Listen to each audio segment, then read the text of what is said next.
السلام علیکم ورحمۃ اللہ وبرکاتہ نحمده ونصلی علی رسولہ الکریم اما بعد۔ آج کا سبق سن لیجئے۔ آج کے سبق کی سرخی ہے سخاوت سے دوستی کیجئے، پارٹ نمبر 104۔ ایک لمبا قصہ ہے حضرت بلال رضی اللہ تعالیٰ عنہ کا، میں مختصر کر کے سمجھا دیتا ہوں۔ کہ بات صحابہ نے حضرت بلال سے پوچھا کہ حضور صلی اللہ علیہ وسلم کے گھر والوں کے خرچے کی کیا صورت ہوتی تھی؟ کہیں سے کوئی بھاڑا آتا، کرایہ آتا، کہیں پارٹنرشپ تھی، کہیں جو باغات تھے تو کھجوریں آتی۔ حضرت بلال نے کہا کچھ نہیں تھا آپ کے پاس، آپ کے دنیا سے جانے تک آپ کے پاس کوئی چیز نہیں تھی۔ البتہ یہ ہوتا تھا کہ جو بھی خرچے کی ضرورت ہوتی، کوئی مسلمان آتا میرے پاس یا حضور صلی اللہ علیہ وسلم کے پاس آتا، مجھے یہ ضرورت ہے، تو حضور صلی اللہ علیہ وسلم مجھے کہتے کہ جاؤ بھی کسی سے قرضہ وغیرہ لے لو اور اس کی ضرورت پوری کر لو۔ اسی طریقے پر کوئی بھی گھریلو کام ہوتا تو وہ ڈیوٹی میری تھی، مجھے کہا جاتا تھا، میں لوگوں کے پاس چلا جاتا تھا اور لوگوں سے ادھار لے کر آتا تھا، لکھ لیتا تھا، پھر جب اللہ تعالیٰ دیتا تھا تو ان کو واپس کر لیتا تھا۔ یہ ترتیب ہوتی تھی۔ ایک مرتبہ میں جا رہا تھا تو ایک بے ایمان ملا، اس نے کہا بلال تم کیوں جا رہے ہو ادھر ادھر؟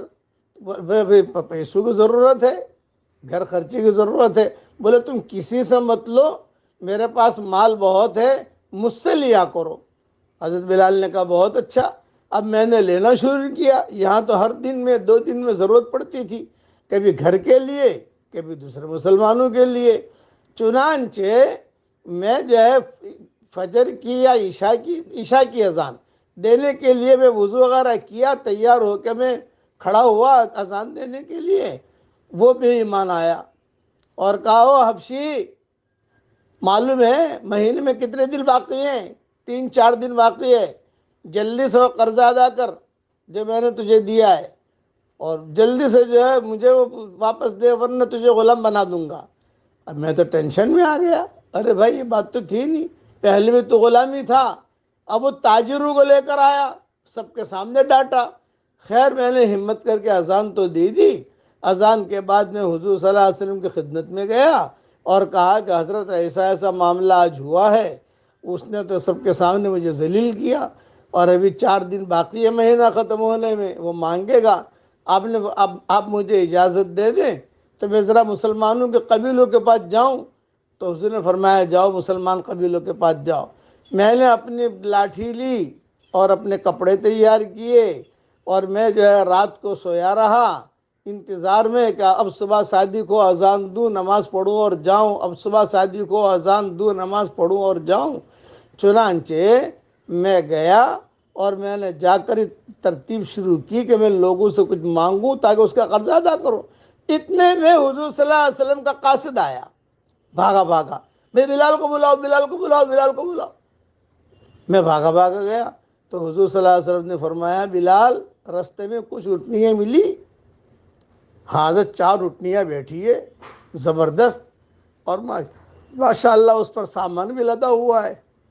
آپ نے فرمایا یہ 4 اٹھنیاں رات کو اللہ نے بھیجی ہے، فدق کا جو رئیس ہے اس نے یہ ہدیہ بھیجا ہے، اس میں کھانا بھی ہے، پیسے بھی ہے، کپڑے بھی ہے، غلہ بھی ہے، تم سارا کا سارا جو ہے اسے قرضہ ادا کر دو۔ حضرت بلال کہتے ہیں مجھے تو اتنی خوشی ہوئی، اتنی خوشی ہوئی، میں تو فوراً جو ہے اٹھنی، اور آپ نے یہ بھی جملہ کہا یہ ساری اٹھنیاں تیری تحویل میں، قرضہ ادا کر اور جو کچھ بچ جائے تو گھر میں دے دے، جو بھی ہے سب تو کر۔